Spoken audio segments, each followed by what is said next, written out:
the world's #1 sponsor of terrorism, but today Iran is experiencing revolution you won't hear about anywhere else. George Thomas brings us this exclusive report from inside Iran. In November 1979, Iranian militants seized the American embassy in Iran. More than 50 men and women are held hostage, despite worldwide appeals for their release. It was never supposed to turn out this way.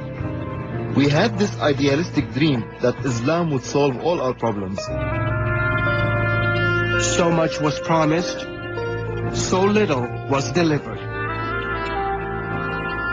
We had hoped that this religion would save us and give us a better life.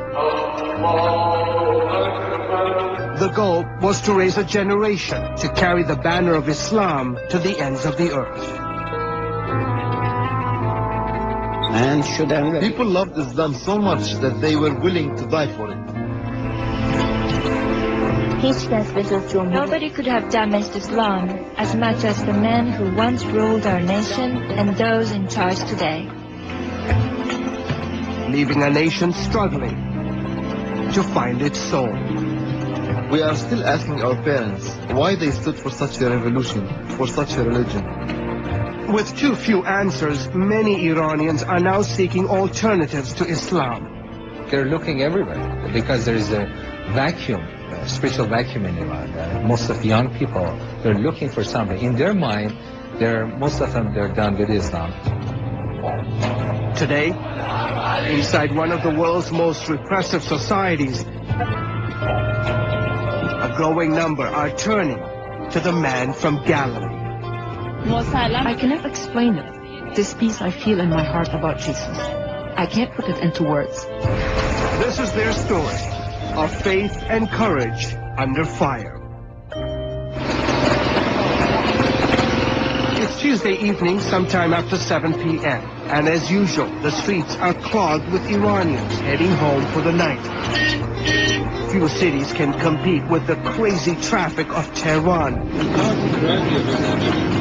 But tonight, the men riding in this car are willing to wait for as long as it takes. They are on their way to an underground meeting. The event is being organized in total secrecy. The women and young girls arrive individually. Once inside, the headscarves that are compulsory under Islamic law in Iran are abandoned. A short time later, a group of young men enter the building, trying to avoid detection. But the people here are not planning a political protest or plotting the overthrow of the regime. They have gathered behind closed doors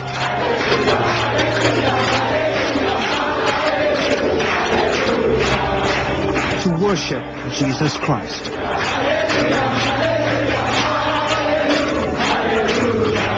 For security reasons, we cannot show you their faces, but you can hear the sounds of a rising chorus. In this exclusive video obtained by CBN News, the men and women spend the next several hours singing and praying. This may not seem like a big deal to most Christians in America, but here in Iran, such a gathering is illegal. That's because most of the people in this room converted to Christianity from Islam. And in a country governed by Islamic law and whose population is 99% Muslim, such conversions carry the death penalty. Are you not scared? No. If it was through my own strength, of course I'd be scared. But I have the Holy Spirit inside me, and He gives me the strength not to be afraid.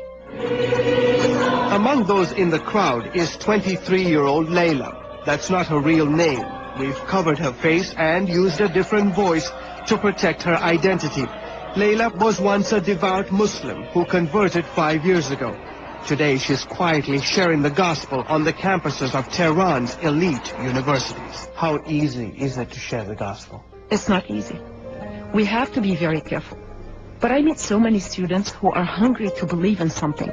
My burden is to share Christ with them. When you have something special inside your heart, you want to share it with others. Amir, another convert from Islam, has the same burden to share Christ. We've taken similar precautions to protect his identity. Amir and a handful of other secret believers minister in Iran's holy city of Qom. 90 miles south of Tehran, Qom serves as the spiritual headquarters for Iran's ruling clerics. Qom is where some of the world's top Islamic schools are located. The religious men who rule this country have all studied in Qom. The Lord gave me the gift of teaching and called me to the city to share the gospel with these men. And a number of them have accepted Jesus Christ. Layla, Amir, and many of those at this prayer meeting are part of the under 30 crowd who make up 70% of Iran's population. Many of them have little or no memory of the Islamic Revolution that swept the radicals to power back in 1979. Publicly, this younger generation obeys the strict rules imposed by the hardliners.